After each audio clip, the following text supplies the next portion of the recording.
Welcome to This Explainer. Today, we're diving into one of the most intense, high-stakes arguments in all of ancient literature.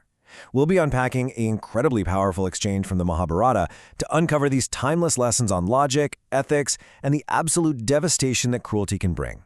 And look, this isn't just ancient history. It's practically a masterclass in how you confront absolute power when it goes completely off the rails.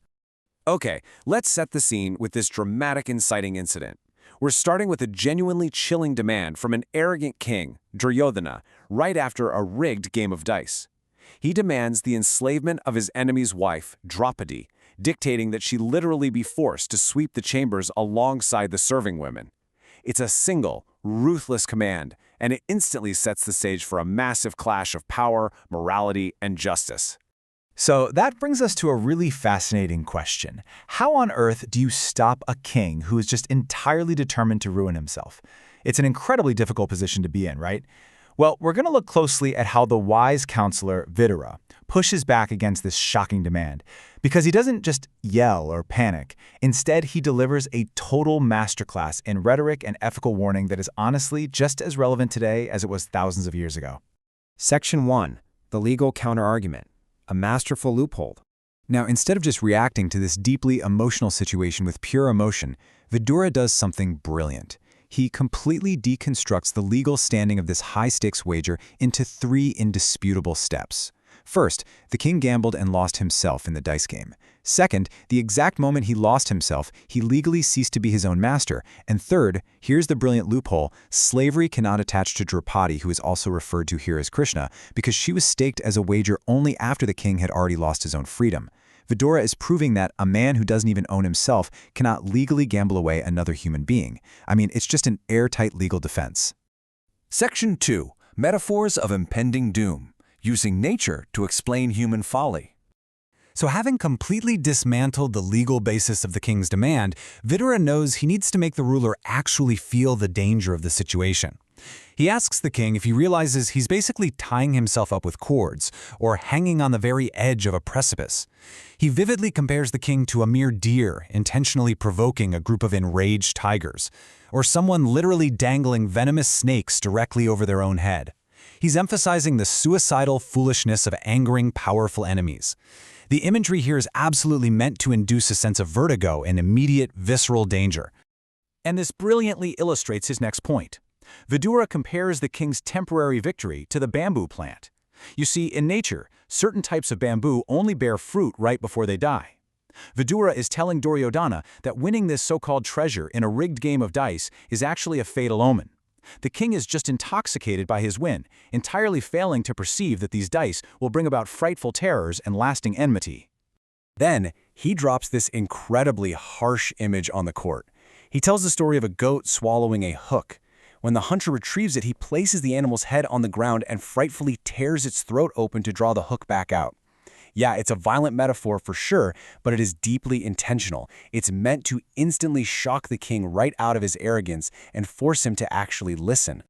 So the crucial takeaway from that is exactly this. Don't swallow the wealth of the Pandavas.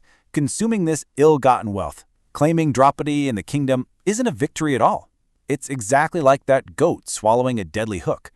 If Duryodhana consumes this wealth, it will inevitably rip his entire kingdom apart from the inside out, when his enemies return to forcefully pull it back out. Section 3. The ethics of speech. The danger of harsh words. Building from that tactical, political warning, we get a deep philosophical lesson on how we speak to and treat others. Vidura contrasts the behavior of the noble versus the low. He points out that it's only low men who act like dogs, indiscriminately barking and using harsh words toward all classes of people, whether they're domestic citizens, ascetics in the woods, or the highly learned. In stark contrast, the truly learned understand the weight of their speech. They never point piercing, harsh words at others. Vidura is effectively arguing that cruel speech is the weapon of a foolish coward, not a true king. Because, he reminds the court, there is a lasting psychological toll to verbal abuse. Words pierce the very heart. Stung by them, the victim burns day and night. The pain doesn't just vanish when the conversation ends, right? And this is exactly why using foul means like rigged dice and cruel, heart-piercing speech is universally condemned by the Vedas. It leads to hell, it creates unhealable wounds, and it absolutely ensures lifelong enemies. Section 4. The Path to Destruction, the Prophecy of Ignoring Wisdom. Finally, Vidura looks around the court and sees that his brilliant legal defense, his striking metaphors, and his moral arguments are all just falling on deaf ears. So he shifts his tone. When dishonesty becomes a kingdom's official policy, disaster is inevitable. He uses this striking paradox to describe the absolute futility of his situation.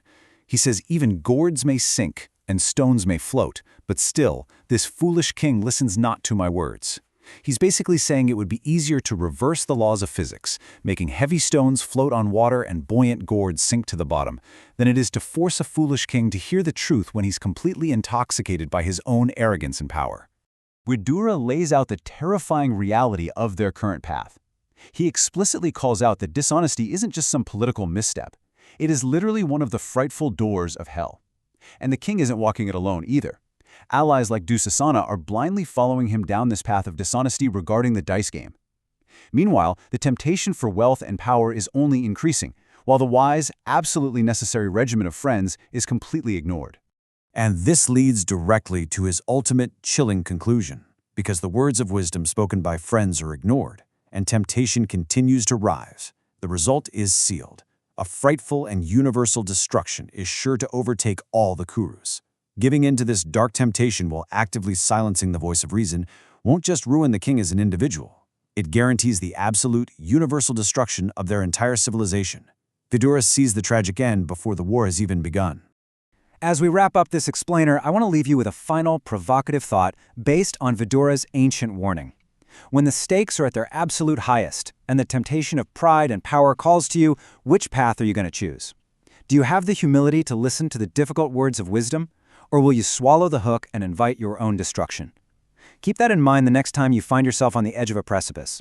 Thanks for exploring this with me today.